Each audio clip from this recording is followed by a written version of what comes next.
Halo semuanya, pada kesempatan kali ini saya Albertus Gilardino dengan NPM 220711814 bersama rekan saya akan mempresentasikan suatu inovasi terbaru berupa aplikasi mobile yang kami beri nama Kodi atau kepanjangan dari Coding Study yang artinya belajar coding.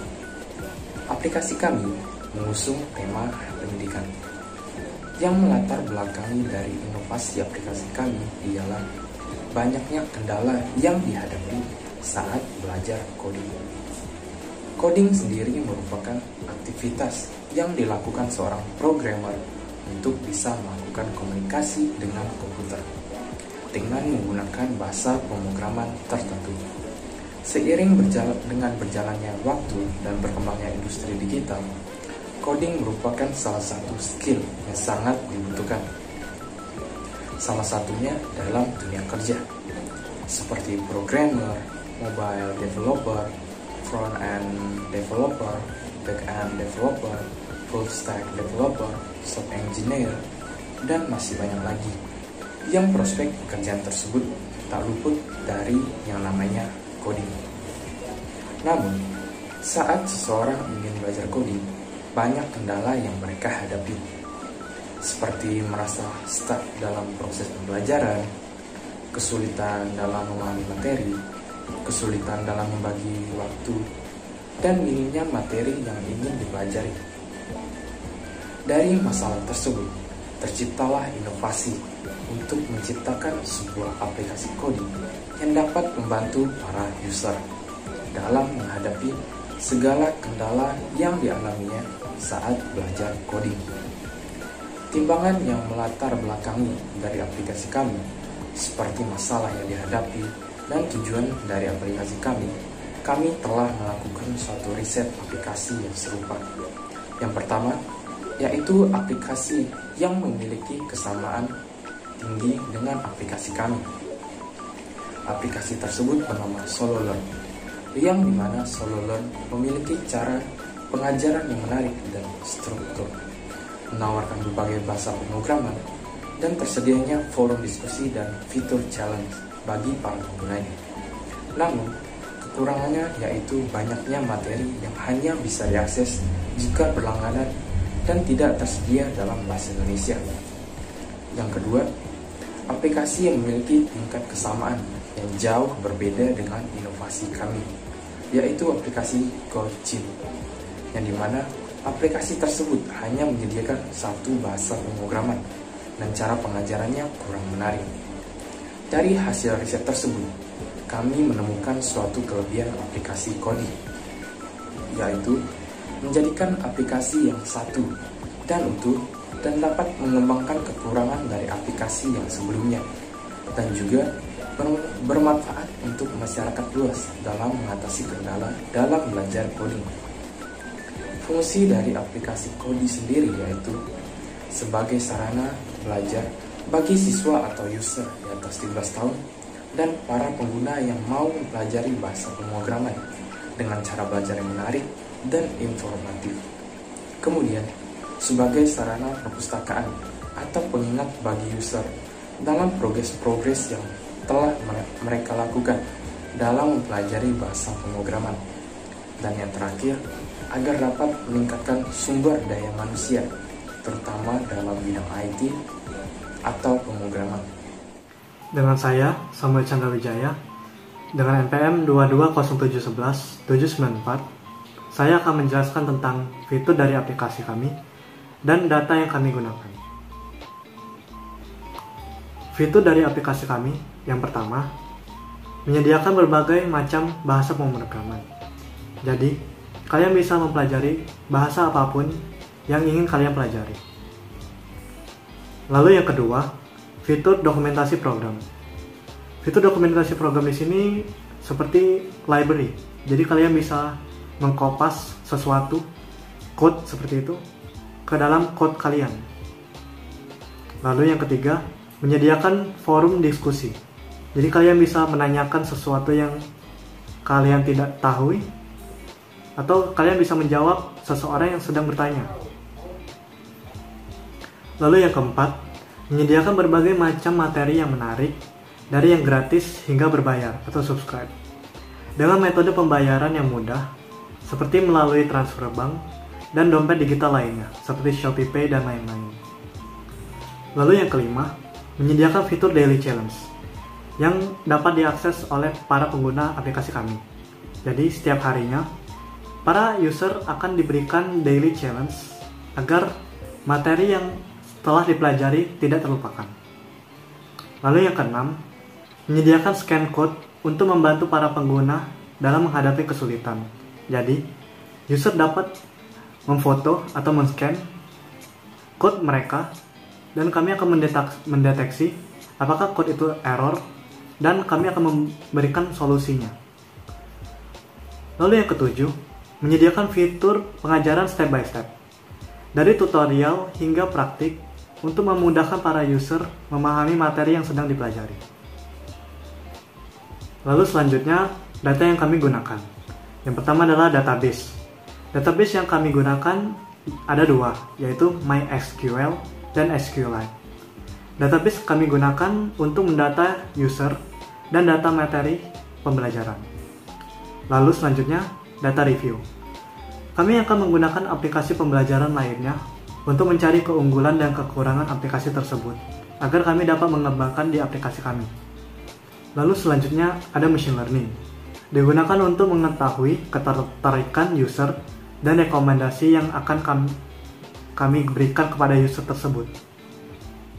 Nama saya Iwayan Rizky Wirjananta dengan NPM 220711793. Nah, di sini saya akan menjelaskan tentang flowchart dari sistem kita.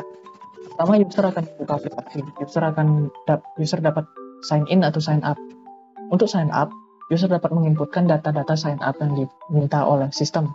Selanjutnya, data-data tersebut akan dimasukkan ke database. Database kita, akun user. Jika sudah terdaftar, kita akan bilang akun tersebut sudah terdaftar atau email tersebut sudah terdaftar.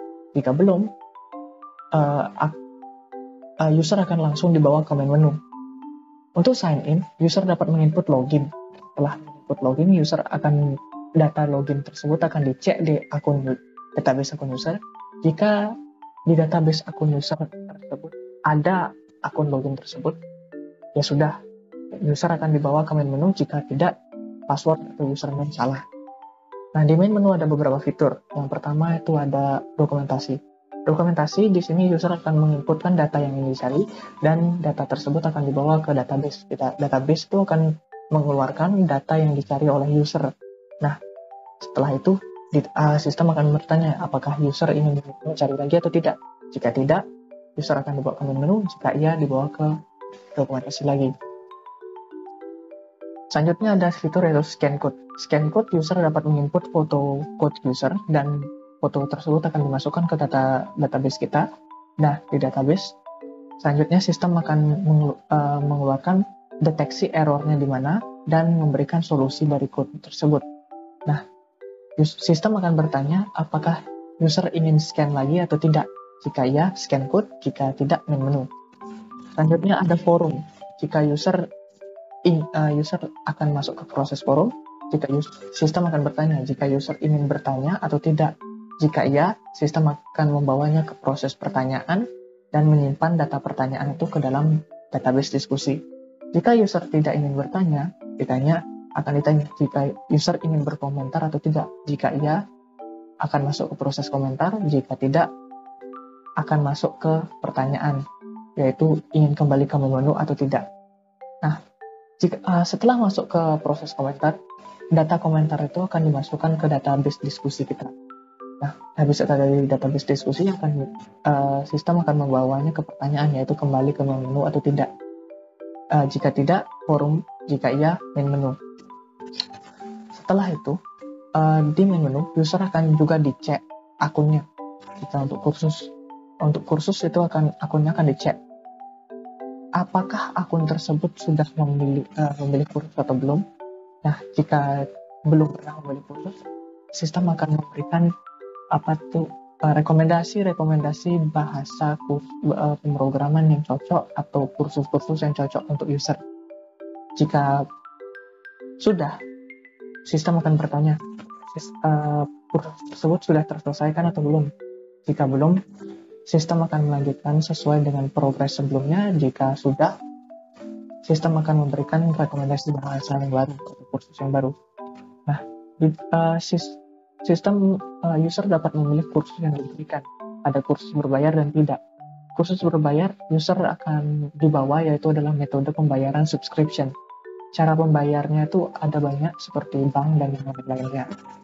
Nah, jika kursus tersebut tidak berbayar, itu akan menjadi kursus gratis.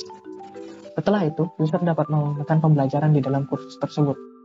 Setelah menekan, yang pertama keluar adalah teori dari pembelajaran tersebut. Setelah teorinya akan ada interactive learning. Interactive learning, jika mereka berhasil menjawabnya, akan melanjutkan pembelajaran. Jika tidak, mengurangi nyawanya. Di sini kita menggunakan sistem mengurangi nyawa agar tidak ada yang namanya terus-menerusan mencoba cap cip cup seperti itu. Nah, setelah melanjutkan, kita akan masuk ke tantangan akhir. Tantangan akhir itu akan menjadi pertanyaan yang besar. Nah, jika user lolos, mereka akan pembelajaran selesai. Jika tidak, output gagal. Pembelajaran selesai akan mengeluarkan output pembelajaran sudah terselesaikan. Dan sistem akan bertanya apakah materi kursus habis atau tidak. Jika materi kursus sudah habis, user akan mendapat sertifikat. Jika tidak, akan melanjutkan materi tersebut dan kembali ke melakukan pembelajaran kursus. Jika sudah mendapatkan sertifikat, user dapat memilih keluar dari aplikasi atau tidak. Jika tidak, ke menu. Jika iya, keluar dari aplikasi. Itu.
Sekian dari video kami. Terima kasih telah menonton dan sampai jumpa. Om Santi Santi Santi Om.